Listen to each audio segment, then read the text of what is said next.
ብዙዎቻችን ህይወታችንን ለመቀየር ያላደረግነው ጥረት፣ ያልወጣነው ተራራ፣ ያልወረድነው ሸለቆ የለም። ስኬት በመሰለን ሁሉ ተጉዘናል። ለኛ በመሰለንና በገባን ልክ ብዙ እቅዶችን አውጥተን ኑሯችንን ለመቀየር ሞክረናል። እዚህ ጥረታችን አለመሳካት ሲገጥመው በሃይማኖታዊ ስፍራዎቻችን በጸሎት የስኬታችንን በር ለማስከፈት የምንጥር ብዙዎች አለን። የምንፈልገውን መሆን ያልቻልነው ግን መተው የፈለግነውን ማቆም ያቃተን ፍላጎቱ ስለሌለን አይደለም። ነገሮችን ለመቀየር የሄድንበት መንገድ ግን የተሳሳተ በመሆኑ ነው። ታዲያ እስካሁን ያደረጋችሁትን ጥረት በመናቅ ወይም በማጣጣል ሳይሆን ልንከተለው የሚገባ ህይወታችንን ከስሩ ሊቀይር የሚችል ኃይል ላስተዋውቃችሁ። ብዙዎችን ድሃ፣ ጥቂቶችን የሀብት ማማ ላይ ያወጣ፣ ጥቂቶችን ስኬታማ፣ ሌሎችን ተከታይ ያደረገ ጉዳይ ልማድ ይባላል። የልማድ ተአምራዊ ኃይል። ለቻናሉ አዲስ ከሆኑ ሰብስክራይብ፣ ላይክ፣ ሼር በማድረግ ቪዲዮን ይጀምሩት። ወደ ቪዲዮ። ልማድ ደጋግመን የምናደርገውን ነገር የሚያሳይ ጥልቅ ቃል ነው። ልማድ በተለምዶ ከምናውቀው በላይ ህይወታችንን ሊቀይርም ሊያጠፋም የሚችል ትልቅ አቅም ያለው ነገር። ዛሬ ላይ ከምንም የማንቆጥራት እንደ ቀላል የምናያት ልማድ የህይወታችንን መዳረሻ ወይም ዴስቲኔሽን ስትወስን፣ ነጋችንን ስትቆጣጠር እናያታለን። አብዛኞቻችን መድረስ ከምንፈልገው ነገር የተከለከልነው ብዙ የህይወት መስዋዕትነት እየከፈልን ነገር ግን ትንሽ የምትመስለውን የየዕለት ልማዳችንን በመዘንጋታችን ልንደርስበት ከምንመኘው ቦታ ተሰነካክለን እንገኛለን። ጥቂቶቻችን ደግሞ በህይወታችን ያለውን የልማድ ኃይል ከቶ ታሪካችን በበጎ መልኩ ሲለወጥ ተመልክተነውናል። ምናልባትም አሁን ላለንበት ለህይወታችን ፈተና፣ እንቆቅልሽ፣ ምስቅልቅሎሽ መልሱ አንድ ነገር ይሆናል ብዬ አምናለሁ። ይህም ተአምራዊ የልማድ ኃይል። ስንቶቻችን ህይወታችንን ስለሚቆጣጠረው የልማድ ኃይል እናውቃለን? አይዞህ፣ ዛሬም አልረፈድም። ህይወታችንን፣ መኖራችንን ከፈጣሪያችን ቀጥሎ እንድንወደው የሚያደርገውን ተአምራዊውን የልማድ ኃይል መለማመድ እንጀምራለን። ጠላቶች ትግሉ ከራስ ጋር ነው። ተቀባይነት ሲያገኝ ያየኸው፣ ተጽዕኖ ፈጣሪነቱን የተመለከትከው፣ ውጤቱን ያስተዋልከው ሰው ከትግል ነፃ ጊዜ አሳልፎ አያውቅም። እንደ ማንኛውም ጀማሪ እጅጉን ፈታኝ ውጣ ውረድ አሳልፏል። በሂደት ውስጥ እንዳለም የተለያዩ የግል ትግሎችም አሉበት። ላወጣውም እቅድ ለመታመን ከስሜቱ ወጥቶ ከራሱ ጋር ይታገላል። ለራሱ የገባውን ቃል ለማክበር በድካም ውስጥ ትክክለኛውን ተግባር ይፈጽማል። ግዴታውን ይወጣል። የጀመረውን ይጨርሳል። ጊዜውን በአግባቡ ይጠቀማል። አሸናፊነት መነሻው ራስን ማሸነፍ እንደሆነ ጠንቅቆ ያውቃል። ተጽዕኖ ፈጣሪነት የሚመነጨው የራስ አመለካከትና እይታ ላይ ተጽዕኖ በመፍጠር እንደሆነ በሚገባ ያውቃል። የራስ የግል የቤት ሥራ እያለብህ የሌላውን የቤት ሥራ ለመቅረፍ ብትሯሯጥ ከድካም ውጪ ምንም አታተርፍም።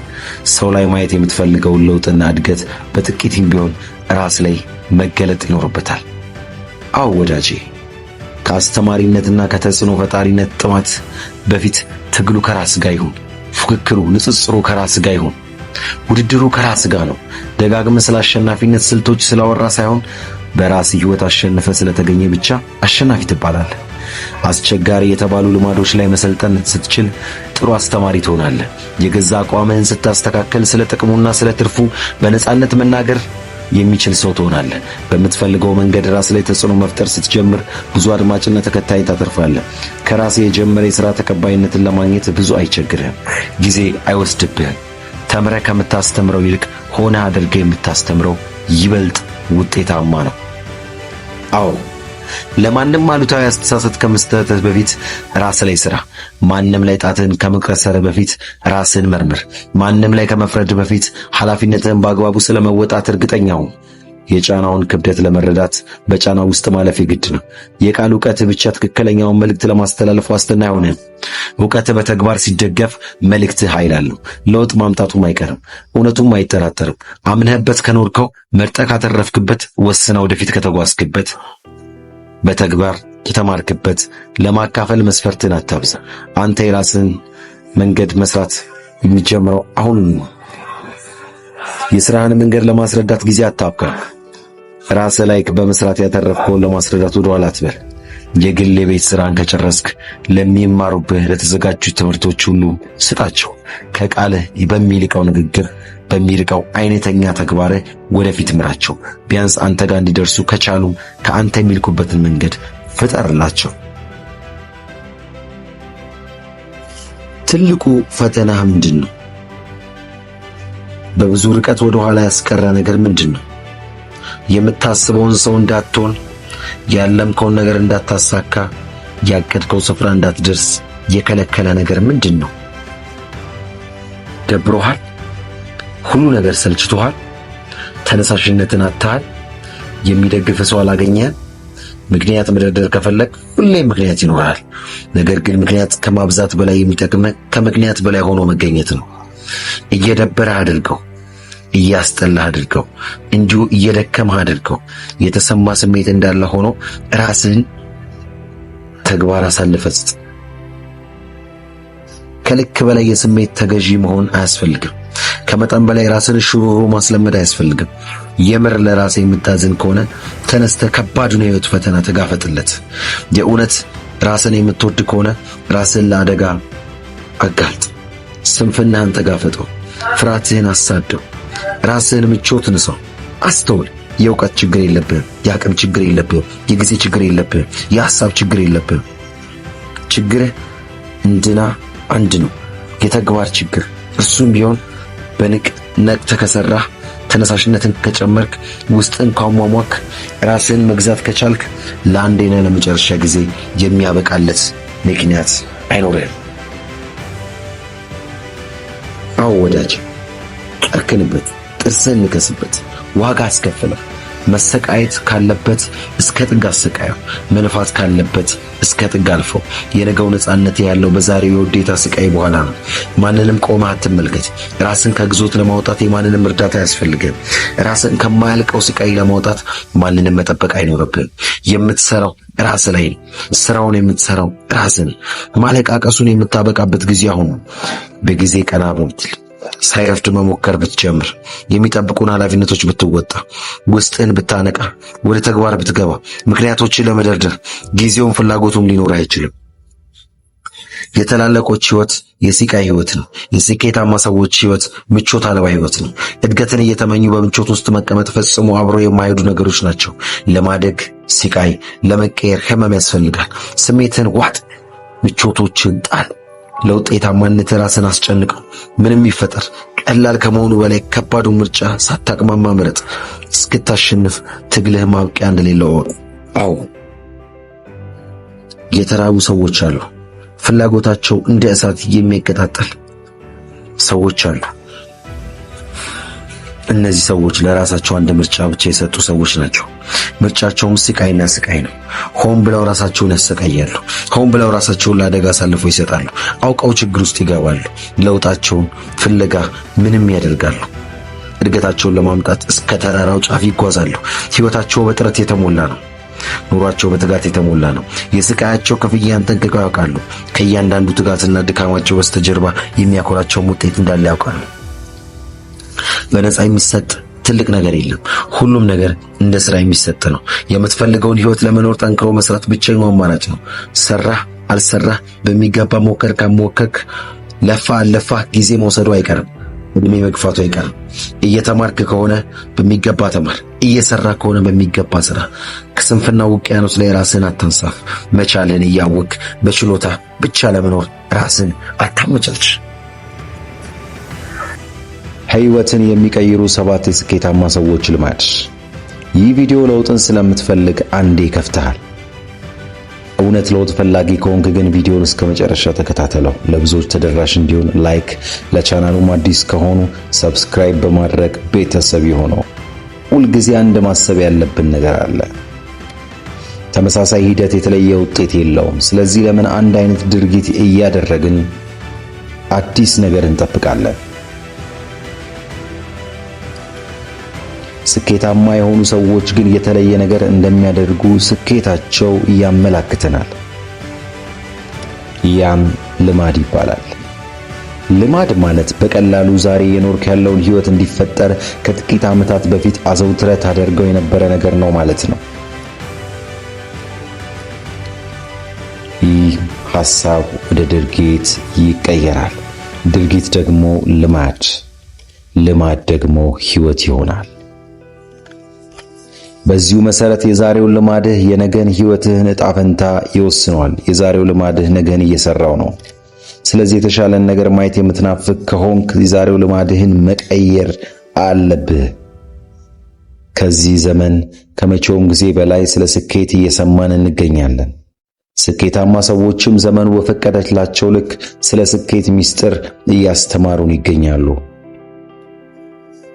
ዛሬ እኔ ለእናንተ 6 የተመረጡ ሕይወት ቀያሪ የስኬታማ ሰዎችን ልማድ እንመለከታለን። 6ቱ የስኬታማ ሰዎች ልማድ። አንደኛ፣ ጊዜን በአግባቡ መጠቀም። ስለ ጊዜ አጠቃቀም ስናወራ በመጀመሪያ ማስተዋልና መረዳት ያለብን ነገር ትርፍ ጊዜ የሚባል ነገር አለመኖሩን ነው። ትርፍ ጊዜ አለ ካልን ደግሞ ከሳምንቱ 8ኛው ቀን ከወር ውስጥ 31ኛው ወር ነው። ስለዚህ ትርፍ የሚባል ጊዜ የለም። ስኬታማ ሰዎች ከኛ የተለየ ነገር እንደሌላቸው ወቅ። ላንተም አልተሳካልኝም ለምትለው ተሳክቶለታልም ለምትለው እኩል 24 ሰዓት ብቻ ነው የተሰጠ። ልዩነታችን ለጊዜ በምንሰጠው ቦታና አመለካከት ነው። አንድ ቀንን፣ አንድ ሰዓትን፣ አንድ ደቂቃን፣ አንድ ሰኮንድን በስንት ብር ትሸጠዋለህ?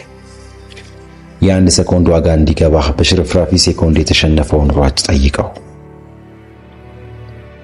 የአንድ ደቂቃ ጥቅም እንዲገባህ ደግሞ በኮማ ውስጥ ያለን የተኛን ሰው ጠይቅ። የቱም ደቂቃ የቱም ሰከንድ አይናቅም። አሳዛኙ ዜና ጊዜ እየበረረ መሆኑ ነው።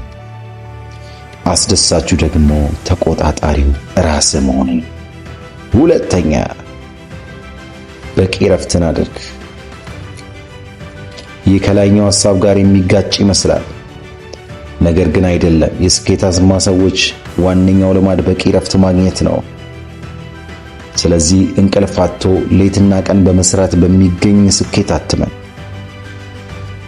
ሰውነታችን በቂ ረፍት ወይም እንቅልፍ ካላገኘ የሚጠበቅበትን ሥራ በአግባቡ መወጣት አይችልም። ስለዚህ ከ8 እስከ 10 ተኛ። በተጨማሪም የታወቀና የተለመደ የረፍት ሰዓት አስለመዱ። ለመተኛት የግድ ሥራ እስክትጨርሱ ድረስ አትጠብቁ።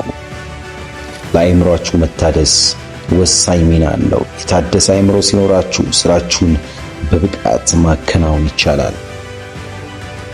ስለዚህ በቂ ረፍትን አግኙ። 3ኛ፣ አንባቢ የመሆን ልማድ። ምናልባትም ማንበብ በብዙዎች ዘንድ የተለያየ እይታ ሊኖረው ይችላል። ዘመኑ ባመጣውም ቴክኖሎጂ ጭምር ራሳችንን በንባብ ልማድ እንገነባለን። ነገር ግን ብዙ ሰው ያልተረዳው ነገር ማንበብ ፐርሲስተንስ ወይም ኮንሲስተንሲ እንደሚጨምር ነው። አንድ ነገር ላይ ረጅም ጊዜ የመቆየትን አቅም ይሰጠናል። በዚህ ዘመን ቲክቶክ የሰዎችን ፐርሲስተንስ እየተፈታተነ እያደከመ ይገኛል። የአንድ ደቂቃ ቪዲዮ የብዙዎችን ቀልብ መውሰዱም ምልክት ይሆነናል። ስለዚህ ቀላል በምንለው የህይወት ልማድ ውስጥ ስኬታማ ሰዎች ለነገሮች ያላቸውን ትጋትና ጽናት ያሳድጋሉ። ስለዚህ ማንበብ ማንበብ ማንበብ። 4ኛ፣ እቅድ ይኑራችሁ። ይህ ማለት ህይወትን በዘፈቀደ እንዳመጣጡ አትምሩት። በዚህ በጊዜ በተከፋፈለ ግልጽ እቅድ ይኑራችሁ። ምን አይነት ህይወት መኖርን ትፈልጋላችሁ? በምን ያህል ጊዜ ማሳካት ትፈልጋላችሁ? ይህ ቅድሚያ አእምሮን የማዘጋጀት ሥራ ነው። በዚህ ጊዜ ይህን እቅዳችሁን ለማንም አትናገሩ። ይህንን ለማንም ማጋራት የሌለብን 5 የግል ምስጢሮች በሚለው ላይ ገልጹ። ይህን ካላያችሁት ዲስክሪፕሽን ላይ አስቀምጥላችኋለሁ። ስለዚህ ለራሳችሁ ግል 5ኛ፣ ራሳችሁን አሰልጥኑ፣ አስተምሩ። የማወራው ስለ ቀለም ትምህርት አይደለም። መማር ማለት የምናውቀውን ወይም የማናውቀውን ነገር ለአእምሮአችን መንገር ነው። የማናውቀውን ማለትም በአእምሮ አፈጣጠር መሰረት በቀን ውስጥ ራስህን ምን ያህል አወቅኩ ብለህ ራስህን ጠይቅ። ዘመኑ የውድድር ነው። በዚህ ሰዓት ገበያው ላይ መቆየት ከፈለክ ተፈላጊነት እንዲጨምር በየቀኑ ተማር፣ ራስን አፕዴት አድርግ። ስድስተኛ ንጽህናን ጠብቅ። በየትኛውም መንገድ ንጽህናን ጠብቅ። ንጽህና በዚህ መንገድ ይከፈላል። የልብ ንጽህና፣ የመንፈስ ንጽህና፣ የነፍስ ንጽህና፣ የአካል ንጽህና፣ የአካባቢ ንጽህና፣ በብዙ ልንተነትነው እንችላለን። በተቻለ መጠን ሁሉንም ንጽህና ጠብቅ። ራስን በንጹህ ነገር አስተሳሰብህ ንጹህ ይሁን። የአንድ ሰው ስኬታማ መሆን ከፈለክ በንጽህና ጀምር። ቪዲዮን ላይክ በማድረግ ጀምሩት። ለቻናሉ አዲስ ከሆነ ደግመን እንድንገናኝ ሰብስክራይብ ያድርጉ።